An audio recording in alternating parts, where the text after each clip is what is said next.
everyone. Um, I'm Infinity White, a registered nurse working in Florida on the med-surg floor. Nursing care coordination will be discussed today in today's session. For the patient to achieve the best potential health outcome, nurses must comprehend and address each patient's distinct and varied requirements across the whole healthcare spectrum. Um, in this presentation, we'll go over the practices for working with patients and their families to make sure that healthcare delivery is substantial and that these patients have the intended health outcome.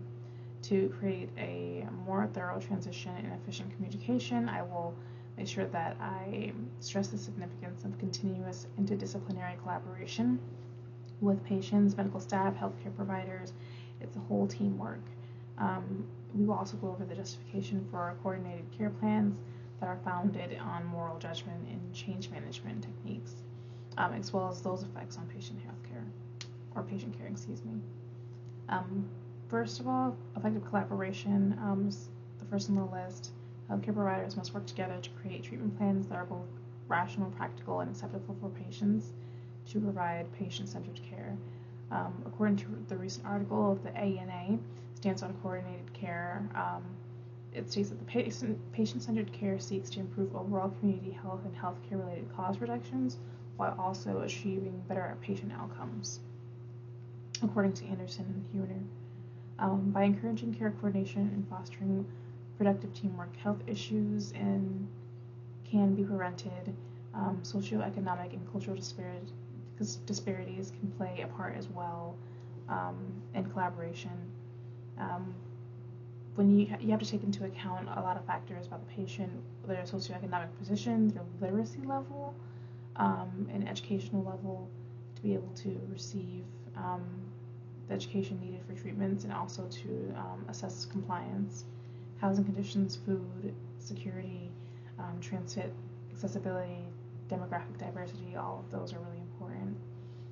In order to create integrated, easily accessible care that centers on the patient's requirements, preferences, objectives, and values, it's crucial to include patients and their families in the plan of care process, according to Swan of 2019.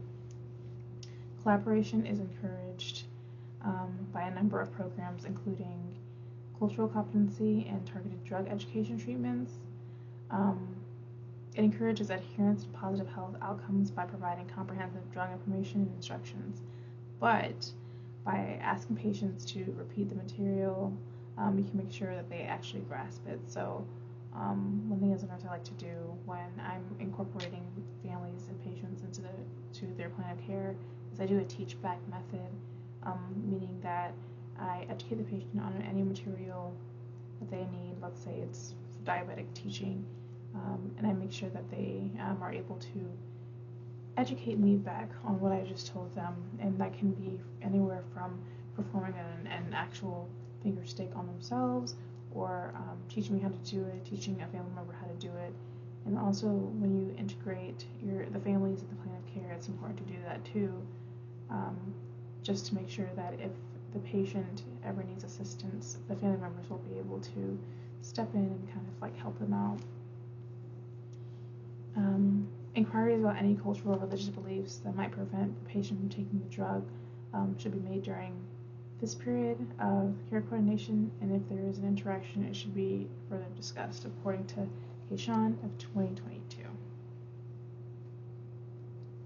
So with change management and care coordination, pretty much any organization that is dedicated to continuous learning and development must include change management as a core component with integrating patient care and patients into care coordination. By putting bright new ideas and these concepts of evidence-based tactics into practice to support certain claims and to successfully navigate the complex healthcare environment and promote wellness and better healthcare outcomes for patients, healthcare organizations and professionals must remain well-informed with constant shifting demands and education about medicine. And what I mean by demands, I also mean governmental policies, technological advancements, such as different imaging equipment. Also, evolving disease patterns, treatment interruptions, and just the constant need for cost control, according to UNO of 2022. The patient-centered care paradigm may be impacted by changes on personnel, resources allocation, leadership participation, organizational feedback, and partnerships. All in all, results can vary greatly by enhancing and implementing these changes in a cooperative and efficient manner. At the end of the day, it's going to benefit the patient. It's simpler for patients and healthcare workers to trust one another and collaborate as a team when the fundamental components are already there, such as you already understand that the patient care should be patient-centered. Certain communication mechanisms should already be put in place, and if they are changed, there should be a notification of some type of change, so that nurses can be able to deliver high-quality care while advancing the values of diversity and interdisciplinary teamwork. For new approaches to be successfully integrated and implemented within the healthcare system, certain guidelines are essential, according to Weimer of 2022. Lewin's change model is a fantastic tool for implementing change, examining what has to be altered, making the necessary changes, and then observing the impact on the changes. The results are the first steps, according to Burns of 2019. And then to go further, we're talking about ethics of care coordination. Prioritizing ethical issues or considerations is crucial while organizing patient care. Nurses, in particular, are aware of how significant it is with adhering to social and ethical standards when providing patient care, or quite likely will cost us our job. The coordination of care plan involves the cooperation of your organization's policy and the policymakers and the healthcare leaders. And the significance of 4 core ethical concepts in healthcare was highlighted in a recent essay that peer-reviewed journal that I actually looked up. And the main goal of these guiding principles were to promote health, prevent disease, restore well-being, lessen a patient's suffering, or provide a helpful basis for the effective delivery of care. Author's name is Tumova, according to Tumova of 2021. The American Nurses Association, ANA, discusses the significance of providing clear, thorough regulations and norms to promote ethical and confident practice, particularly for nurses. The Code of Ethics was developed by the American Nursing Association to provide as a guide for decisions pertaining to a patient's care management. According to the ANA, nurses should be sympathetic representatives of their patients and their families. According to Ross of 2023, adhering to certain principles entails respecting a patient's right to autonomy and their right to make important healthcare decisions, and promoting beneficence by working to reduce harm and doing the right thing, battling for justice and fair treatment for all patients and equality for all patients, and upholding the principle of non-maleficence, which means to not do any wrong. And we have the obligation to make sure that the patient is not of harm to self or others. Promoting the patient's sense of respect and worth requires an understanding of how an ethical approach to care coordination can result in patient trust and treatment compliance.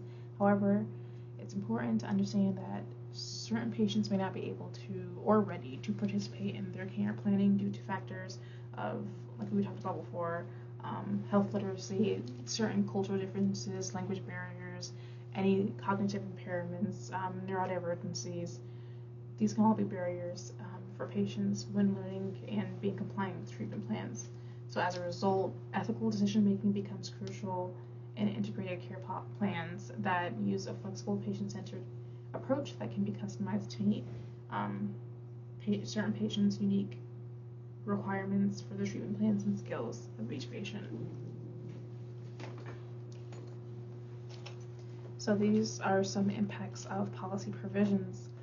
Healthcare policy provisions have influenced patient experiences, health outcomes, and well-being.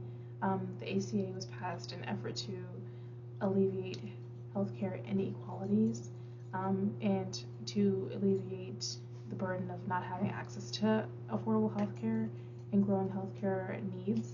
So, to improve patient outcomes, the Affordable Care Act, or Obamacare, increased access to healthcare and increased access to affordable healthcare. However, party disputes, complicated organizations, and financial limitations have all hampered the healthcare system since then. And moving forward, we're just kind of trying to work on that, I guess. But another piece of legislation that affects patients in the Health Insurance Portability and Accountability Act, or HIPAA, we all know about HIPAA. It makes sure that only those who need to know a patient's health care knows the patient's health care, and they're the only people that need to know the patient's health care have access to their health care, according to Warren of 2019. Certain policy provisions have a significant impact, though, on patient experiences and healthcare outcomes and care deliveries. So, underscoring the need of evidence-based policy making and achieving optimal health outcomes go hand in hand. So, all of these provisions need to be evidence-based or backed by data. So, with the role of nursing, to ensure that all aspects of patient care are taken care of, and integrated nurses are at the forefront of care collaboration and coordination. We are planning, we're treating, we're managing, we're collecting data, we're implementing. The patient's health and well-being has direct impact on our planning and our role as nurses. In addition to facilitating patient, family, and caregiver participation, nurses serve as advocates to guarantee that the care given is founded on everyone's views, goals, preferences, and needs. Of course, favoring the patients, and obviously taking into consideration the patients, but we're just making sure that everybody is pretty much on the same page. Also advocating with your physicians and your providers for that patient to make sure that they are on the same page with your patient, because sometimes there could be a conflict with certain disease processes and with what the patient wants to do and what the provider wants to do.